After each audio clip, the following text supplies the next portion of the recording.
माया बल और वीर्य से उन्मत्त रहने वाले राक्षसों ने एक साथ आक्रमण करके उनके उस यज्ञ का विध्वंस कर डाला।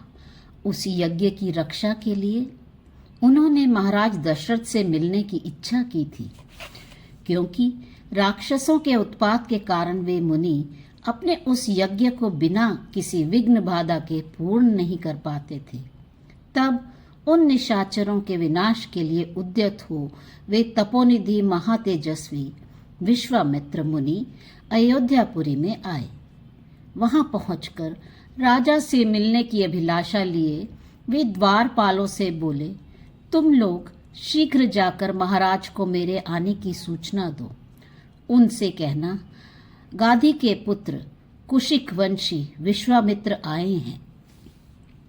मुनि का यह वचन सुनकर राजद्वार पर रहने वाले पहरेदारों ने राजमहल में जाकर अपने स्वामी छड़ीदार से बताया, प्रभु महर्षि विश्वामित्र पधारे हैं।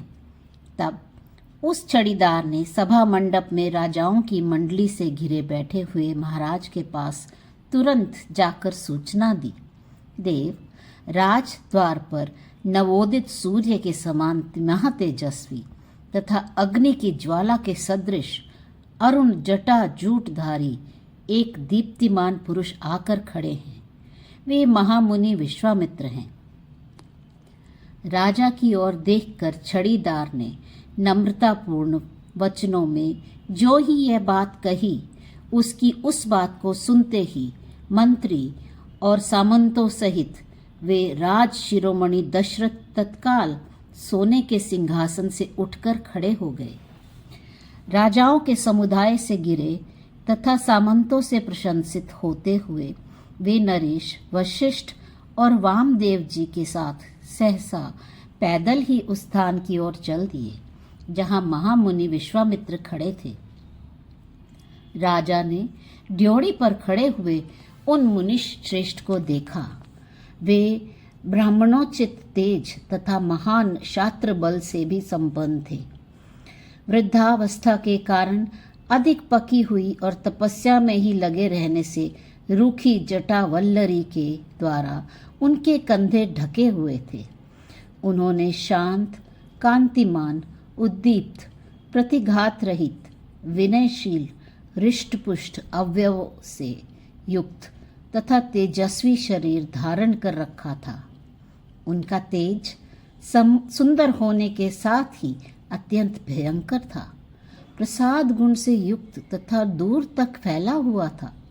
गंभीर एवं अतिशय पूर्णता को प्राप्त था। उस तेज से ऋषि की अंग कांति अनुरंजित थी। उन्होंने अपने हाथ में एक कुंडी ले रखी थी जो चिकनी, निर्दोष एवं उत्तम थी।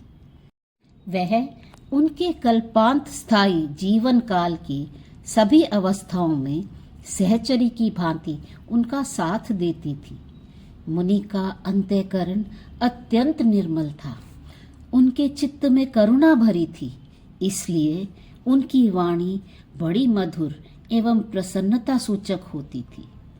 वे अपनी स्नेहपूर्ण दृष्टि से इस प्रकार देखते थे मानो सामने खड़ी हुई जनता को अमृत से सींच रहे हों। उनके अंग में सुंदर यज्ञोपवीत शोभा पा रहा था।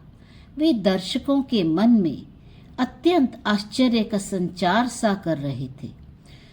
उन महर्षि को दूर से ही देखकर राजा का शरीर विनय से झुक गया और उन्होंने मुकुट मंडित मस्तक से उनके चरणों में प्रणाम किया। मुनि ने भी जैसे सूर्य देव का, इंद्र का प्रत्यभिवादन करते हैं, उसी प्रकार मधुर एवं उदारतापूर्ण वचनों द्वारा आशीर्वाद देकर पृथ्वीनाथ दशरथ का प्रत्यभिवादन किया। तत्पश्चात वशिष्ठ आदि सभी ब्राह्मणों ने स्वागत आदि के क्रम से विश्वामित्र जी का सत्कार किया।